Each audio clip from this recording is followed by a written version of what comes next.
Hello everyone, welcome to Hima study. ఇవాళ మన topic వచ్చేసి ఇంటర్ ఎకనామిక్స్లో 9th చాప్టర్ ద్రవ్యం, బ్యాంకింగ్, ద్రవ్యోల్బణం. ఈ లెసన్ కూడా మనకు వితిన్ 10 minutesలో కంప్లీట్ అవుతుందండి. సో తప్పకుండా లాస్ట్ వరకు అయితే చూడడానికి అయితే ట్రై చేయండి. అండ్ క్లాస్ ఏ విధంగా అనిపించిందో కామెంట్ చేసి లైక్ అండ్ షేర్, సబ్స్క్రైబ్ చేయడం మాత్రం మర్చిపోకండి. సరే, మరి చూడండి, ఆర్థిక వ్యవస్థలో మానవుని దైనందిన వ్యవహారాలలో ద్రవ్యం ప్రముఖ పాత్రను అనేది పోషిస్తుంది. ద్రవ్యం అనే పదం మ్యానెటా అనే లాటిన్ పదం నుండి వచ్చింది. ద్రవ్యం అనే పదము దేని నుండి వచ్చిందండి? మ్యానెటా అనే లాటిన్ పదం నుండి అయితే వచ్చింది. రోమన్ దేవత మానెటా ఆలయంలో ఈ నాణ్యాలు అనేది ముద్రించేవారు. మానెటా అనే లాటిన్ పదం నుండి అయితే ద్రవ్యం అనేది వచ్చింది కదా. రోమన్ దేవత మానెటా ఆలయంలో నాణ్యాలు అనేది ముద్రించేవారు. ద్రవ్యం వాడుకలోకి రాకముందు వస్తు మార్పిడి విధానం అమలులో ఉంది. ద్రవ్యం వాడుకలోకి రాకముందు ఏదైతే అమలులో ఉందండి, వస్తు మార్పిడి విధానం అనేది అమలులో అయితే ఉంది. ప్రొఫెసర్ వాకర్ ప్రకారము money is what money does అని నిర్వచించారు. ఈయన ఏమనేసి నిర్వచించాడు? Money is what money does అని నిర్వచించారు. దేనికైతే సర్వజన ఆమోదం కలిగి ఉన్నదో అదే ద్రవ్యం అని సెలిగ్మన్ నిర్వచించారు. వాకర్ వచ్చేసి money is what money does అని నిర్వచిస్తే, ఈయన ఏమని సెలిగ్మన్ వచ్చేసి ఏమని మనకు వివరించారు? సర్వజన ఆమోదం కలిగి ఉన్నదో అదే ద్రవ్యం అనేసి సెలిగ్మన్ నిర్వచించారు. ద్రవ్యం ఉన్న వ్యక్తి దానిని ఏ సమయంలోనా, ఏ ప్రదేశంలో అయినా ఎవరికైనా బదిలీ చేయవచ్చు. ద్రవ్యం ఉన్న వ్యక్తి ఏ సమయంలోనైనా, ఏ ప్రదేశంలో అయినా ఎవరికైనా బదిలీ చేయవచ్చు అనేసి. నెక్స్ట్, నాణాల ముఖ్య విలువ, అంతర్గత విలువ సమానంగా ఉన్న వాటిని పూర్తి ప్రమాణం కలిగిన నాణ్యాలు అంటారు. నాణాల ముఖ్య విలువ, అంతర్గత విలువ సమానంగా ఉన్న వాటిని పూర్తి ప్రమాణం కలిగిన నాణాలు అనేసి అంటారు.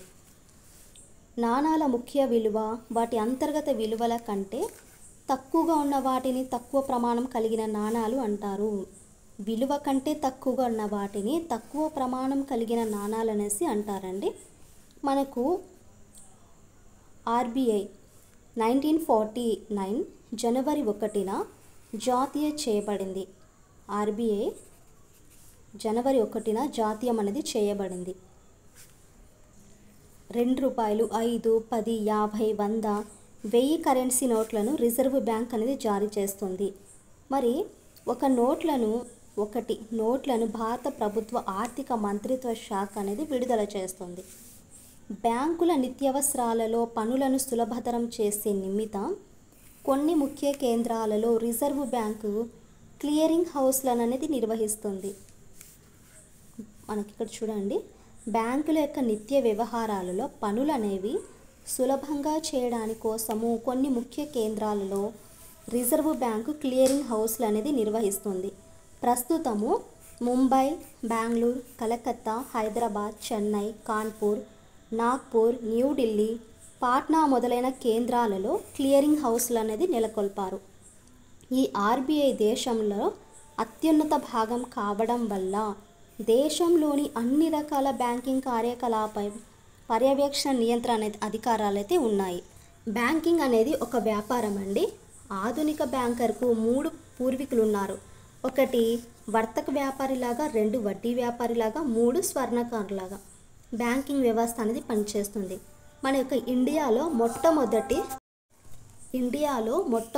బ్యాంకింగ్ వ్యవస్థ అనేది 1806లో బ్యాంక్ ఆఫ్ బెంగాల్ ద్వారా పునాది పండిందనేసి చెప్పవచ్చు. ఏ ఇయర్లో అండి? 1806లో బ్యాంక్ ఆఫ్ బెంగాల్ ద్వారా ఇండియాలో మొట్టమొదటి బ్యాంకింగ్ వ్యవస్థ అనేది పునాది పడింది.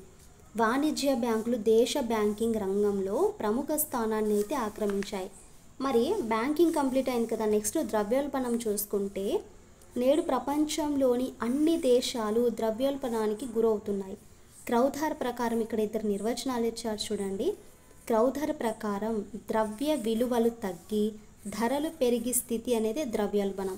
మరి డాల్టన్ ప్రకారం కనుక చూసుకుంటే, తక్కువ వస్తు రాశిని హెచ్చు ద్రవ్య రాశికి తరమడమే ద్రవ్యోల్బణం అనేసి ఈ ఇద్దరు వివరించారు. ఇక్కడ కొన్ని ప్రాక్టీస్ బిట్స్ అయితే ఉన్నాయి చూడండి. ఫస్ట్ క్వశ్చన్ చూసుకుంటే గాయస్ మీరు లైక్ చేయండి. మీరు ఇచ్చే లైక్స్ అండ్ షేర్ మనకు సబ్స్క్రైబ్ నా మోటివ్గా ఉంటుంది. సో మీరు లైక్ చేయడం మాత్రం మర్చిపోకండి. ఆర్థిక వ్యవస్థలో మానవుని దైనందిన వ్యవహారాలలో ప్రముఖ పాత్రను పోషిస్తున్నది ఏది?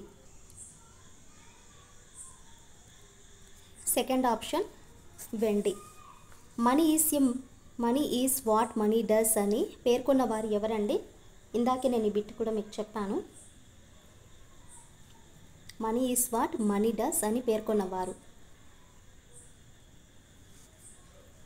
సెకండ్ ఆప్షన్ మనకు ప్రో వాకర్. థర్డ్, ద్రవ్యం అనే పదం మానేట అనేది ఏ భాషా పదం నుండి తీసుకోబడింది? చాలా ఈజీగా ఉన్నాయి క్వశ్చన్స్ చూడండి.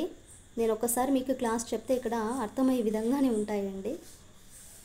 ద్రవ్యం అనే పదం మానేట అనే భాషా పదం ఏ పదం నుండి అయితే వచ్చింది? Third option Latin. ఫోర్త్, మానట అనగా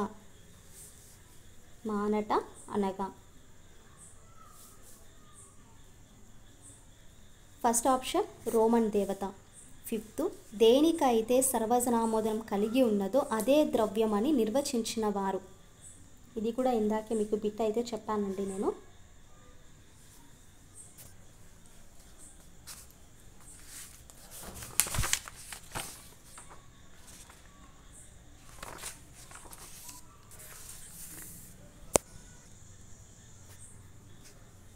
ఫోర్త్ ఆప్షన్ సెలిగ్మన్. సిక్స్త్, నాణాల ముఖ విలువ అంతర్గత విలువ సమానంగా ఉన్నది ఏది?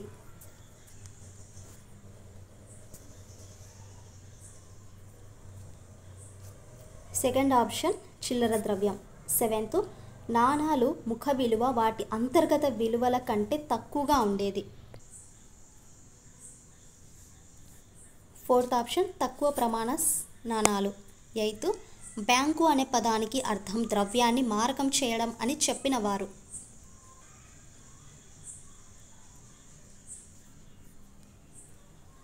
Second option Crowther. Question number 9, భారతదేశంలో బ్యాంకింగ్ వ్యవస్థకు దేని ద్వారా పునాది పడింది? ఇది కూడా ఇందాక నేను వచ్చిందండి చెప్పడానికి. Fourth option bank of Bengal. 10th, ఆధునిక బ్యాంకర్కు ఎందరు పూర్వీకులు ఉన్నారు?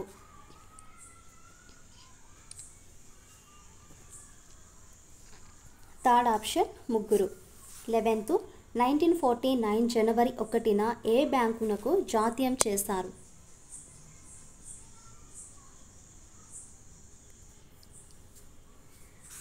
సెకండ్ ఆప్షన్ కేంద్ర బ్యాంకు. 12th, క్రింది వాటిలో రిజర్వ్ బ్యాంకు జారీ చేయని కరెన్సీ నోటు.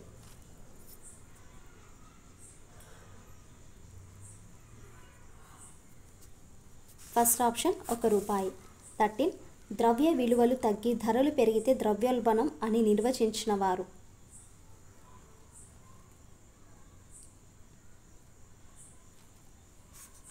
Fourth option క్రౌథర్. 14, ఆర్బీఐను జాతీయం చేసినది ఎప్పుడు?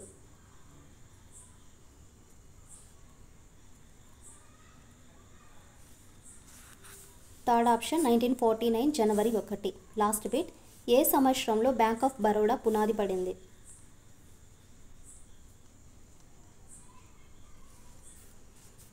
Third option 1806. సో ఇది ఫ్రెండ్స్ ఈ లెసన్కి సంబంధించిన టాప్ 15 బిట్స్, అలాగే కొంచెం థియరీ పార్ట్ అయితే నేర్చుకున్నాం కదా. నెక్స్ట్ వీడియోలో ఆర్థిక గణాంక శాస్త్రం అక్కడికి ఇంటర్ ఫస్ట్ ఇయర్ అనేది కంప్లీట్ అవుతుందండి. ఐ హోప్ మీ క్లాస్ నచ్చిందనేసి అనుకుంటున్నాను. మన క్లాసెస్ నచ్చితే please to like and share, subscribe to my channel.